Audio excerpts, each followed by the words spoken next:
जर मी तुम्हाला सांगितलं की तुमच्या दुःखाचं खरं कारण लोक नाहीत, परिस्थिती नाही, तर तुमची आसक्ती आहे, तर तुम्ही जितकंच एखाद्या व्यक्तीला, नात्याला, पैशाला, अपेक्षाला किंवा भूतकाळाला घट्ट धरून ठेवता, तितकंच दुःख तुमचं आयुष्य घट्ट पकडतं. पण कल्पना करा, जर तुम्ही सोडून देण्याची कला शिकलात तर तुमच्या मनातील भीती कमी होईल, अपेक्षांचं ओझं हलकं होईल आणि आयुष्यात एक अशी शांतता येईल जी बाहेर नाही, तुमच्या आतच आहे.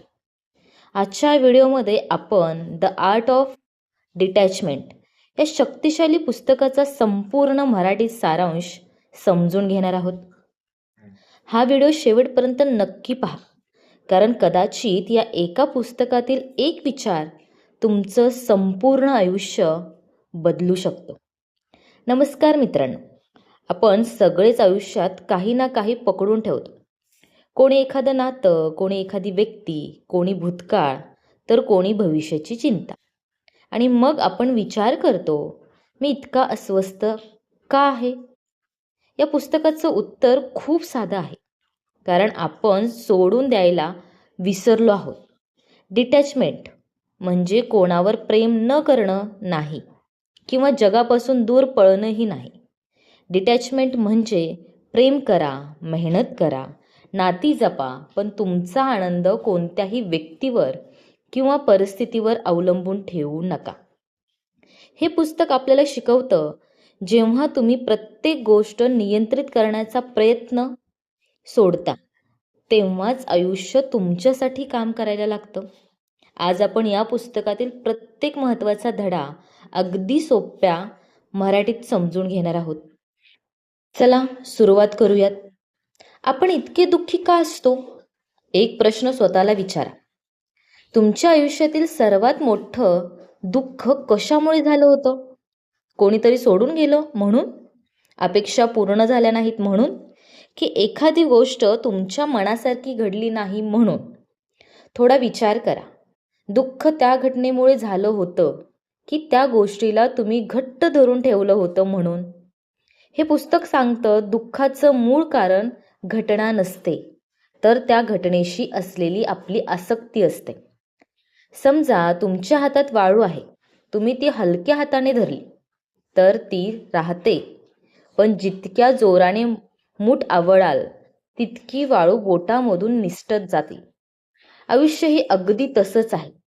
ज्या गोष्टींना आपण जास्त घट्ट पकडून ठेवतो, त्या आपल्यापासून दूर जाण्याची भीती सतत मनात राहते, आणि ती भीतीच आपली शांतता हिरावून घेते. आपण म्हणतो, ही व्यक्ती माझीच आहे, ही नोकरी कायमची माझीच राहिली पाहिजे, माझ्यासोबत असंच व्हायला हवं. पण वास्तव काय आहे? या जगात काहीच कायमचं नाही. प्रत्येक माणूस, प्रत्येक नातं, प्रत्येक परिस्थिती आणि प्रत्येक क्षण बदलणारच आहे. जेव्हा आपण हा बदल स्वीकारत नाही, तेव्हाच दुःख सुरू होतं. या पुस्तकातील एक सुंदर विचार, तुम्ही जितकं नियंत्रण ठेवण्याचा प्रयत्न करता, तितकीच तुमची अस्वस्थता वाढते. कारण आपण हवामान नियंत्रित करू शकत नाही, लोकांचे विचार नियंत्रित करू शकत नाही, भविष्य नियंत्रित करू शकत नाही. मग सतत नियंत्रण मिळवण्याचा प्रयत्न का? खरं स्वातंत्र्य तेव्हा मिळतं जेव्हा आपण स्वतःला म्हणतो, जे माझ्या हातात आहे त्यावर मी पूर्ण प्रयत्न करेन, आणि जे माझ्या हातात नाही ते शांतपणे स्वीकारेन. यालाच म्हणतात डिटॅचमेंट. याचा अर्थ लोकांपासून दूर जाणं नाही, तर दुःख देणाऱ्या अपेक्षांपासून दूर जाणं. आजचा पहिला धडा लक्षात ठेवा. तुम्हाला लोक दुखावत नाहीत, त्यांच्याकडून असलेल्या तुमच्या अपेक्षा तुम्हाला दुखावतात. आता प्रश्न असा आहे, जर अपेक्षाच दुःखाचं कारण असतील, तर नात्यांमध्ये प्रेम ठेवून अपेक्षा कशा कमी करायच्या? प्रेम करा, पण स्वतःला हरवू नका. एक प्रश्न, तुम्ही कधी एखाद्या व्यक्तीवर इतकं प्रेम केलं आहे का की तिच्या आनंदात तुमचा आनंद आणि तिच्या दुर्लक्षात तुमचं संपूर्ण आयुष्य तुटलं. असं अनेकांच्या बाबतीत घडतं. कारण आपण प्रेम करतो, पण हळूहळू त्या व्यक्तीवरच आपला आनंद अवलंबून ठेवतो. आणि इथूनच सुरू होते अटॅचमेंट. हे पुस्तक सांगतं प्रेम आणि अटॅचमेंट या दोन वेगळ्या गोष्टी आहेत. प्रेम म्हणजे एखाद्या व्यक्तीच्या आनंदासाठी मनापासून शुभेच्छा देणं. आणि अटॅचमेंट म्हणजे तू माझ्यासारखंच वागलं पाहिजेस, तू नेहमी माझ्यासोबतच राहिलं पाहिजेस, तू बदलता कामा नये. ही प्रेमाची भाषा नाही, ही भीतीची भाषा आहे. जिथे भीती असते तिथे स्वातंत्र्य नसतं, आणि जिथे स्वातंत्र्य नसतं तिथे खरं प्रेमही टिकत नाही. समजा तुमच्या हातावर एक सुंदर फुलपाखरू येऊन बसलं. जर तुम्ही त्याला हलक्या हाताने बसू दिलं तर ते काही वेळ तुमच्यासोबत राहील. पण जर तुम्ही ते घट्ट पकडलं तर त्याचे पंख तुटतील. नातेसंबंधही असेच असतात. ज्यांना आपण जास्त पकडून ठेवतो ते हळूहळू आपल्यापासून दूर जाऊ लागतात. या पुस्तकातील सुंदर एक विचार आहे, love people deeply but don't make them the source of your happiness. तुमचा आनंद एका व्यक्तीवर अवलंबून नसावा. कारण माणसं बदलतात, परिस्थिती बदलते, वेळ बदलतो. पण जर तुमची शांती फक्त तुमच्या आत असेल तर बाहेर काहीही बदललं तरी तुम्ही तुटत नाहीत. डिटॅचमेंट म्हणजे प्रेम कमी करणं नाही, तर स्वतःवरचं प्रेम वाढवणं. जेव्हा तुम्ही स्वतःला महत्त्व देता तेव्हा तुम्ही कोणावरही मालकी हक्क गाजवत नाही. तुम्ही फक्त मनापासून प्रेम करता. आणि जर एखादी व्यक्ती आयुष्यातून निघून गेली तरी तिच्या आठवणी राहतात, पण तुमचं आयुष्य थांबत नाही. या धड्याचा सर्वात मोठा संदेश, जे प्रेम तुम्हाला मुक्त करतं ते खरं प्रेम, आणि जे तुम्हाला कैद करतं ती आसक्ती. चला पुढचा मुद्दा पाहूयात. भूतकाळ सोडून देणं इतकं कठीण का असतं? डोळे बंद करा. एक प्रश्न स्वतःला विचारा. तुमच्या आयुष्यात अशी एखादी घटना आहे का जी आजही आठवली की डोळे पाणावतात? कदाचित कोणीतरी दिलेला धोका, एखादं तुटलेलं नातं, अपयश किंवा अशी चूक जिचा पश्चाताप तुम्ही आजही करत आहात. आता स्वतःला विचारा, ती घटना अजूनही घडत आहे का? नाही, ती खूप आधी संपली आहे. पण आजही दुःख का होतं? कारण घटना संपली पण आपण ती मनात जिवंत ठेवली. हे पुस्तक सांगतं भूतकाळ तुम्हाला त्रास देत नाही, तुम्ही भूतकाळाला रोज पुन्हा जगता म्हणून त्रास होतो. कल्पना करा, तुम्ही एक जड दगड हातात धरला आहात. 1 मिनिट धरलात तर काही वाटणार नाही, 1 तास धरलात तर हात दुखायला लागेल. आणि जर तोच दगड दिवसभर धरून ठेवलात तर हात सुन्न होईल. दगडाचं वजन बदललं नाही, पण तुम्ही तो किती वेळ धरून ठेवता यामुळे तुम्हाला त्रास व्हायला लागतो. भूतकाळही असाच असतो. घटना जितकी मोठी असते त्यापेक्षा जास्त दुःख आपण तिला वर्षानुवर्षे धरून ठेवल्यामुळे होतं. तुम्ही कधी लक्ष दिलं आहे का? आपण अनेकदा रात्री झोपताना जुन्या आठवणी पुन्हा पुन्हा आठवतो. त्याने असं का केलं? मी असं बोलायला नको होतं. जर त्या दिवशी मी तो निर्णय घेतला नसता तर? पण हे प्रश्न तुमचं वर्तमान बदलतात का? नाही, फक्त तुमची आजची शांती हिरावून घेतात. या पुस्तकातील एक प्रभावी विचार, तुम्ही भूतकाळ बदलू शकत नाही, पण त्याला धरून ठेवायचं की नाही हा निर्णय आज घेऊ शकता. माफ करणं म्हणजे समोरच्याने केलेलं चुकीचं वागणं योग्य ठरवणं नाही. माफ करणं म्हणजे स्वतःच्या मनाला त्या ओझ्यातून मुक्त करणं. कारण जो राग तुम्ही दुसऱ्यासाठी मनात ठेवता त्याची शिक्षा रोज तुम्ही स्वतःलाच देत असता. आज स्वतःला एक वाक्य म्हणा, जे घडलं ते बदलणार नाही, पण त्यामुळं माझं उरलेलं आयुष्य मी खराब होऊ देणार नाही. हीच डिटॅचमेंटची खरी सुरुवात आहे. या धड्याचा सर्वात मोठा संदेश, भूतकाळ हा एक धडा आहे, जन्मठेपेची शिक्षा नाही. चला पुढचा मुद्दा पाहूयात. भविष्याची चिंता सोडून वर्तमानात जगण्याची कला. एक प्रश्न, तुमच्या आयुष्यातील किती गोष्टी ज्यांची तुम्ही खूप चिंता केली होती त्या खरंच तशाच घडल्या का? बहुतेक वेळा उत्तर असेल खूप कमी.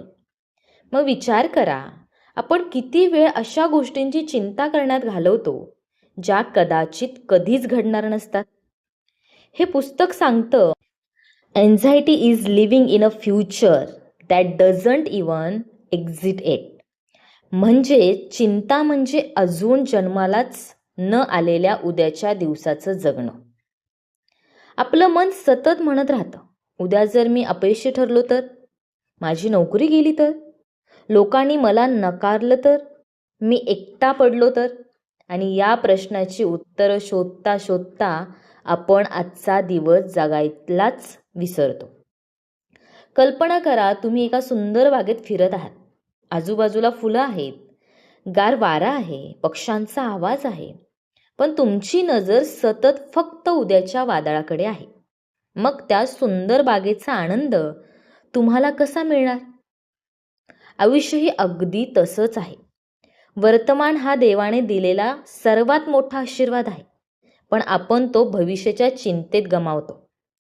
डिटॅचमेंट म्हणजे भविष्याची काळजीच करू नका असा अर्थ नाही. त्याचा अर्थ उद्याची तयारी करा, पण उद्याच्या भीतीत आज जगणं सोडू नका. या पुस्तकातील एक सुंदर विचार, तुम्ही फक्त आजच्या क्षणावर नियंत्रण ठेवू शकता, उद्यावर नाही. आज तुम्ही चांगलं काम करू शकता, प्रामाणिक प्रयत्न करू शकता, स्वतःला सुधारू शकता, पण उद्याचं फळ ते वेळ ठरवेल. म्हणून फळाची चिंता करण्यापेक्षा कर्मावर प्रेम करा.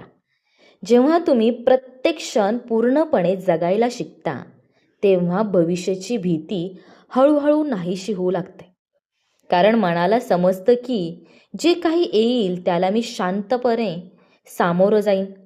या धड्याचा सर्वात मोठा एक संदेश, भूतकाळ बदलता येत नाही, भविष्य अजून आलं नाही, म्हणून जगायचं असेल तर आजचा क्षण जगा.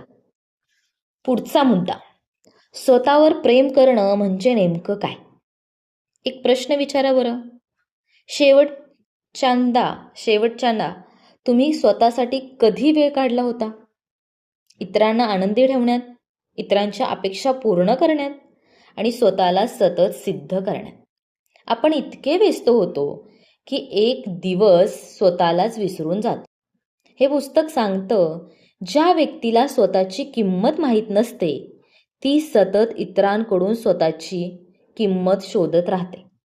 म्हणूनच कोणी कौतुक केलं तर आपण आनंदी होतो, कोणी टीका केली तर पूर्ण दिवस खराब होतो.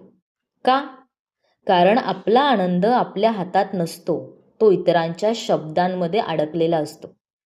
पण खऱ्या अर्थाने डिटॅचमेंट म्हणजे स्वतःची किंमत इतरांच्या मतावर अवलंबून ठेवू नका. कल्पना करा, आकाशात सूर्य चमकत असतो. कोणी त्याचं कौतुक केलं किंवा कोणी त्याच्याकडे पाहिलंच नाही तरी सूर्य त्याचं काम थांबवत नाही. तो रोज उगवतो, रोज प्रकाश देतो, कारण त्याला स्वतःची किंमत माहिती असते. तसंच तुम्हीही तुमचं मूल्य इतरांच्या मान्यतेवर ठरवू नका. या पुस्तकातील एक अत्यंत सुंदर विचार आहे, जेव्हा तुम्ही स्वतःवर प्रेम करायला शिकता तेव्हा तुम्ही कोणालाही गमावण्याची भीती बाळगत नाही. याचा अर्थ तुम्ही लोकांवर प्रेम करत नाही असा नाही, तर तुम्ही स्वतःलाही तितकंच प्रेम देता. स्वतःवर प्रेम करणं म्हणजे स्वार्थी होणं नाही, तर स्वतःचा आदर करणं, चुकीच्या नात्यांपासून दूर जाण्याचं धैर्य ठेवणं, स्वतःच्या मानसिक शांततेला प्राधान्य देणं आणि स्वतःला रोज सांगणं, मी जसा आहे तसा पुरेसा आहे. कारण जो माणूस स्वतःसोबत आनंदी असतो त्याला जगाकडून आनंद मागावा लागत नाही. तो आनंद त्याच्या आतच असतो. यातला एक संदेश आपण शिकू शकतो, तो म्हणजे स्वतःवर प्रेम करा. कारण जो स्वतःला स्वीकारतो त्यालाच जगाला शांतपणे स्वीकारता येतं. आता सगळ्यात महत्त्वाचा मुद्दा, लोक काय म्हणतील या भीतीतून कायमचं मुक्त कसं व्हायचं? एक प्रश्न स्वतःला विचारा. तुम्ही आयुष्यात किती निर्णय स्वतःसाठी घेतले आणि किती निर्णय फक्त लोक काय म्हणतील या भीतीने बदलले? थोडा विचार करा. कदाचित तुम्हाला एखादं काम सुरू करायचं होतं, पण लोक हसतील म्हणून थांबलात. तुम्हाला एखादं नातं संपवायचं होतं, पण समाज काय म्हणेल म्हणून सहन करत राहिलात. तुम्हाला तुमच्या मनासारखं जगायचं होतं, पण इतरांच्या मतांच्या कैदेत आयुष्य घालवलात. हे पुस्तक सांगतं, ज्या दिवशी तुम्ही प्रत्येकाला खुश करण्याचा प्रयत्न सोडाल, त्या दिवशी तुम्ही स्वतःला शोधायला सुरुवात कराल. सत्य हे आहे की या जगात असा एकही माणूस नाही ज्याच्याबद्दल प्रत्येकजण चांगलंच बोलतो. तुम्ही चांगलं केलं तरी काही जण टीका करतील. तुम्ही शांत राहिलात तरी काही जण गैरसमज करतील. तुम्ही यशस्वी झालात तरी काही जण मत्सर करतील. मग सगळ्यांना खुश करण्याचा प्रयत्न का? कल्पना करा, तुम्ही आरशासमोर उभे आहात. आरसा तुमचा चेहरा दाखवतो, पण जर आरशावर धूळ असेल तर चेहरा चुकीचा दिसेल. याचा अर्थ चेहरा चुकीचा नाही, आरसा स्वच्छ नाहीये. तसंच काही लोक त्यांच्या विचारांनुसार तुम्हाला पाहतात. त्यांच्या मतामुळे तुमची किंमत कमी होत नाही. या पुस्तकातील एक सुंदर विचार आहे, इतरांचं मत हे तुमचं सत्य नसतं. जेव्हा तुम्ही प्रत्येक टीकेला मनावर घेणं सोडता, तेव्हा तुमचं मन हलकं होतं. तुम्ही स्वतःच्या मूल्यानुसार जगायला सुरुवात करता आणि हाच डिटॅचमेंटचा सर्वात सुंदर भाग आहे. लोकांचं कौतुक झालं तरी शांत राहा. लोकांनी टीका केली तरी शांत राहा. कारण तुमची ओळख लोकांच्या शब्दांनी नाही, तुमच्या स्वभावाने आणि कृतीने ठरते. आजपासून स्वतःला एक वाक्य नक्की सांगा. मी प्रत्येकाच्या मनात चांगलं दिसण्यासाठी नाही, तर माझ्या मनात शांत राहण्यासाठी जगणार आहे. या धड्याचा सर्वात मोठा संदेश, ज्या दिवशी लोक काय म्हणतील हा प्रश्न संपेल, त्या दिवशी तुमचं खरं आयुष्य सुरू होईल. चला तर पुढचा मुद्दा पाहूयात.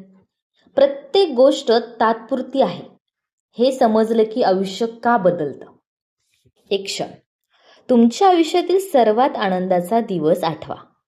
कदाचित पहिली नोकरी, लग्नाचा दिवस, मुलाचा जन्म किंवा एखादं मोठं यश. तो दिवस कायम राहिला का? नाही. आता तुमच्या आयुष्यातील सर्वात वाईट दिवस आठवा. तोही कायम राहिला का? नाही. मग एक सत्य स्पष्ट होतं, या जगात काहीच कायमचं राहत नाही. हे पुस्तक सांगतं, everything changes, everything passes, nothing stay forever.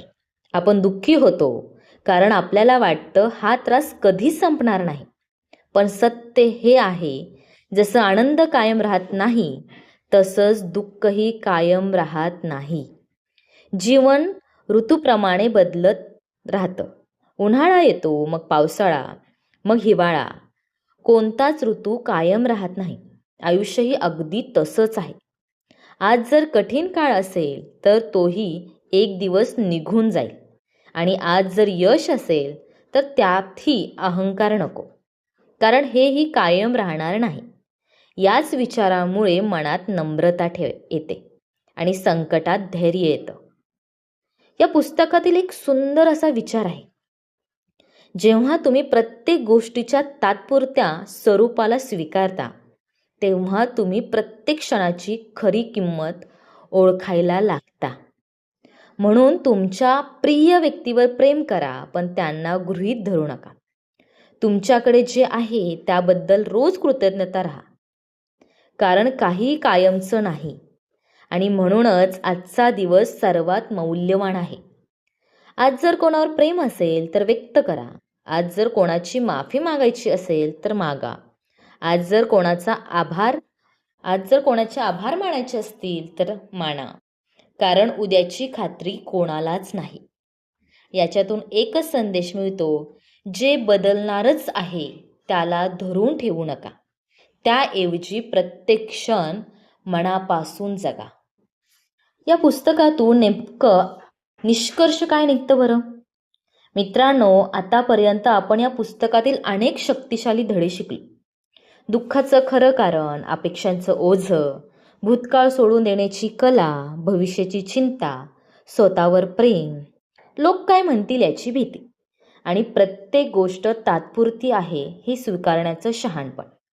पण या संपूर्ण पुस्तकाचा सार जर एका वाक्यात सांगायचा झाला तर तो असा आहे: जे बदलू शकत नाही ते शांतपणे स्वीकारा, जे बदलू शकतं त्यासाठी पूर्ण प्रयत्न करा आणि दोन्हीमधला फरक ओळखण्याचं शहाणपण मिळवा.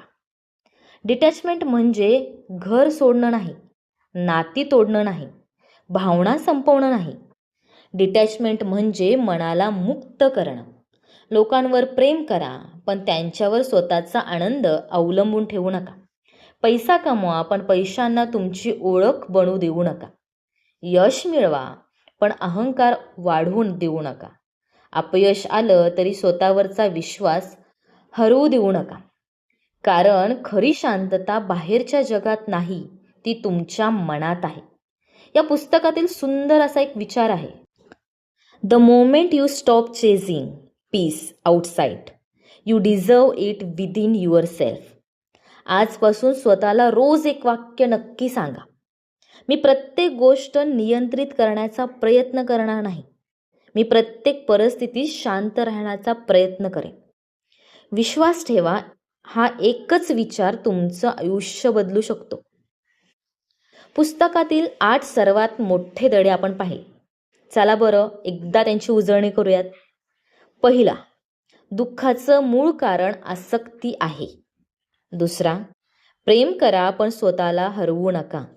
तिसरा, भूतकाळ हा धडा आहे, ओझं नाही. चौथा, भविष्याची चिंता सोडून वर्तमानात जगा. पाचवा, स्वतःवर प्रेम करा आणि स्वतःची किंमत ओळखा. सहावा, लोक काय म्हणतील या भीतीतून मुक्त व्हा. आणि सातवा, प्रत्येक गोष्ट तात्पुरती आहे म्हणून प्रत्येक क्षण जगा.